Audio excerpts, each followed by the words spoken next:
श्री कृष्ण भगवान के चरणों में शीश झुकाओ, श्रद्धा भाव से पूजो हरि, मन वांछित फल पाओ। कार्तिक महात्म्य 3 अध्याय।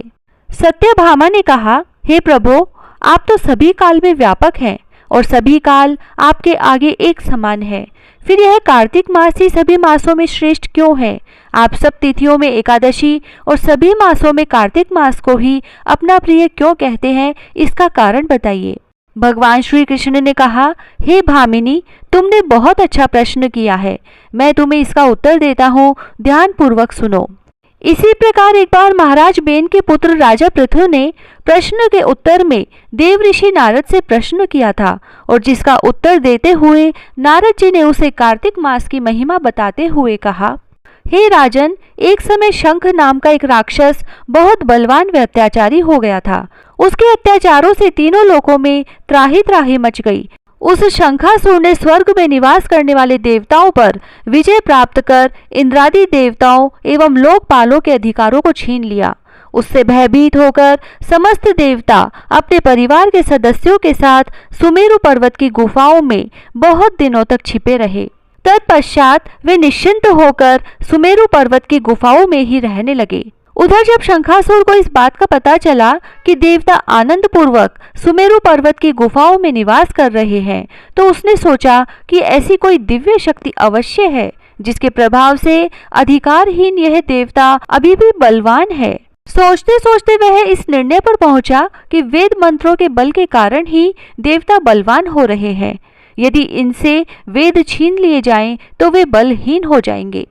ऐसा विचार कर शंखासुर ब्रह्मा जी के सत्य लोक से शीघ्र ही वेदों को हर लाया। उसके द्वारा ले जाए हुए वेद भय से उसके चंगुल से निकल भागे और जल में समा गए।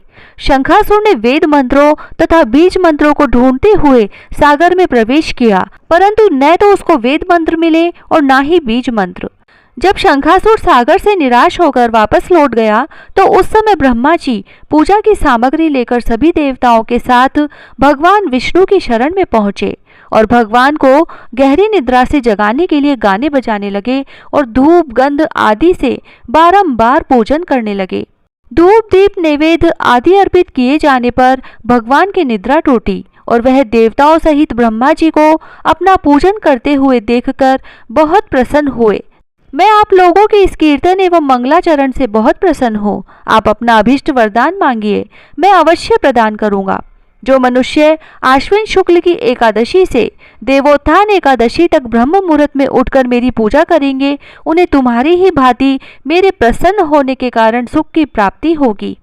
आप लोग जो पार्घ, अर्घ्य, आचमन और जल आदि सामग्री मेरे लिए लाए हैं, वे अनंत गुणों वाली होकर आपका कल्याण करेगी। शंखासुर द्वारा हरे गए संपूर्ण वेद जल में स्थित है। मैं सागर पुत्र शंखासुर का वध करके उन वेदों को अभी लाए देता हूँ। आज से मंत्र, बीज और वेदों सहित मैं प्रतिवर्ष कार्तिक मास में जल में विश्राम किया करूँगा। अब मैं मत्स्य का रूप धारण करके जल में जा रहा हूँ। तुम सब देवता भी मुनीश्वरों सहित मेरे साथ जल में आओ।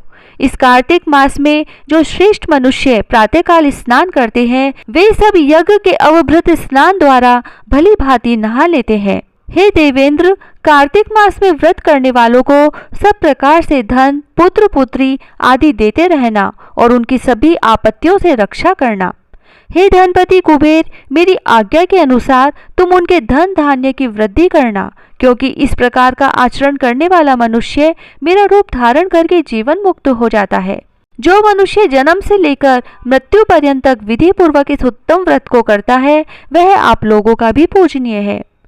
कार्तिक शुक्ल पक्ष की एकादशी तिथि को तुम लोगों ने मुझे जगाया है, इसीलिए यह तिथि मेरे लिए अत्यंत प्रीतिदायिनी और माननीय है।